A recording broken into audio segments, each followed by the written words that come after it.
"Dari mana kau, Sulasmi?" tanya Aki. Inilah perkataan Aki yang pertama setelah berjam-jam berdiam diri. Tapi keadaan Aki bukanlah berkurang. Malahan keadaannya itu bertambah kritis. Tapi siapakah yang tiada akan bersenang hati melihat sebuah senyuman dan sinar mata yang hidup, biarpun pada orang yang akan mati sekalipun. Sulasmi serasa baru melepaskan beban yang berat sekali.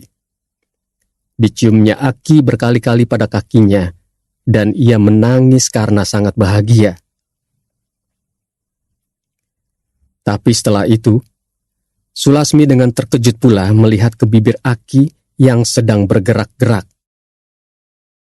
Dan tak kala Sulasmi hendak mendekatkan telinganya ke bibir Aki, keluar perkataan-perkataan Aki dengan keras dan jelasnya. "Sulasmi, aku akan mati setahun lagi."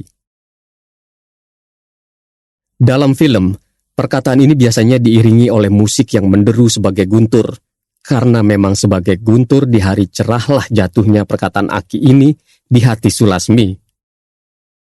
Seperti orang terpesona, dipandangnya mata Aki yang bersinar-sinar dan senyuman Aki yang menarik hati itu. Tetapi lekas, seperti gerakan refleks, tahu ia bahwa Aki berkata dengan sungguh-sungguh. Perjuangan dengan maut berakhir dengan kemenangan Aki.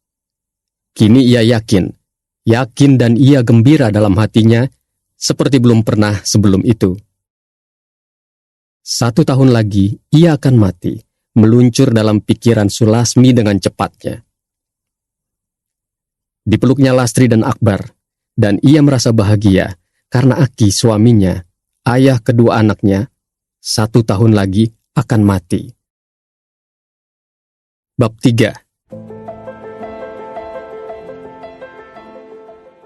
Nol besar pada pertengahan kaki Aki bertambah lama bertambah kecil. Kedua kakinya mulai kuat menahan berat badannya yang dari sehari ke sehari bertambah berisi juga. Tulang punggungnya hampir kembali merupakan sudut 180 derajat. Pendek kata, malaikat maut sudah lama meninggalkan dada Aki dengan membawa kembali kerisnya yang belum ditusukkan. 2 bulan sudah berlalu sejak Aki berkata bahwa ia 1 tahun lagi akan mati. Pada suatu hari yang baik, Sulasmi bertanya apakah Aki sungguh-sungguh berkata waktu itu.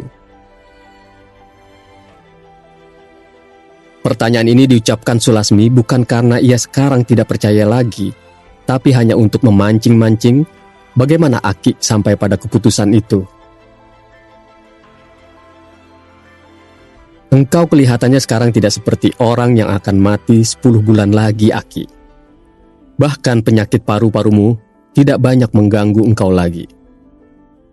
Mekar sebuah senyum di bibir Aki dan bersinar-sinar cahaya matanya, dan Sulasmi tahu bahwa pertanyaannya tidak perlu diulangnya.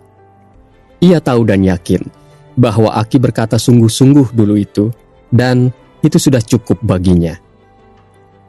Sulasmi sekali lagi bersyukur kepada Tuhan bahwa ia masih diberi mengecap kebahagiaan 10 bulan lagi di samping suaminya.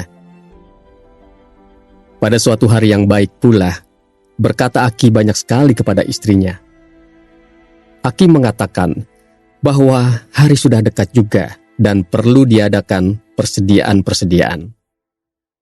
Dianjurkannya supaya Sulasmi baik bekerja saja setelah ia mati, atau katanya, jika Sulasmi mau kawin lagi, ia tidak keberatan. "Tapi carilah laki-laki yang baik," kata Aki pula. Sulasmi menjawab bahwa ia memang sudah mengambil keputusan akan bekerja itu. Tapi tentang kawin lagi, baru akan diambilnya keputusan jika ia telah mendoakan 100 hari kematian Aki. Aki mengangguk-anggukkan kepalanya tanda setuju, dan katanya lagi bahwa ia pun juga tidak keberatan jika pada hari ke-100 itu Sulasmi memanggil musik keroncong beringin. Orang yang mati tidak seharusnya ditangisi, Sulasmi. Orang yang mati lebih berbahagia dari orang yang hidup, karena orang yang mati sudah ada tempatnya yang nyata, di surga atau di neraka. Tidak seperti orang yang hidup, yang selama hidupnya tergantung di awang-awang, sungguh pun ia kelihatannya berpijak di atas tanah. Dan kedua mereka tertawa gelak-gelak, menertawakan orang-orang yang hidup. Lalu kata Aki pula, bahwa ia tidak suka dibungkus nanti dengan kain putih biasa. Ia mau dibungkus dengan kain pike, dan untuk itu harus menyimpan uang saban bulan. Sulasmi mengatakan bahwa hal itu biarlah ia yang mengurusnya, dan jika uangnya nanti sudah cukup, mereka berdua akan pergi membelinya ke pasar baru. Engkau harus lihat pasar baru penghabisan kali, Aki. Aku belum pernah mendengar bahwa di akhirat ada pasar baru, kata Sulasmi. Dan kedua mereka tertawa kembali. Pipi mereka merah jambu tanda sehat. Di kantor Aki terjadi kegemparan. Aki yang kelihatannya sudah sehat betul itu, Aki yang sudah 8 tahun bekerja itu, Aki yang sudah krisis penyakitnya yang terakhir tambah giat bekerja. Aki itu sekarang minta berhenti bekerja dan mulai tanggal 16 Agustus tahun depan pula lagi. Setnya terkejut, karena ia sudah merancangkan akan menaikkan pangkat dan gaji Aki mulai bulan Januari tahun depan. Ada apa, Aki? Tanyanya. Engkau sudah 8 tahun bekerja di sini dan tiba-tiba berhenti. Apa artinya ini? Aki menjawab bahwa ia harus berhenti pada tanggal 16 Agustus tahun depan. Tapi itu kan baru 8 bulan lagi. Mengapa sekarang minta berhenti? Mengapa pula tanggal 16 Agustus? Mengapa tidak akhir bulan saja? Aku betul-betul tidak mengerti, Aki. Engkau sudah sehat betul sekarang, Aki. Ketahuilah,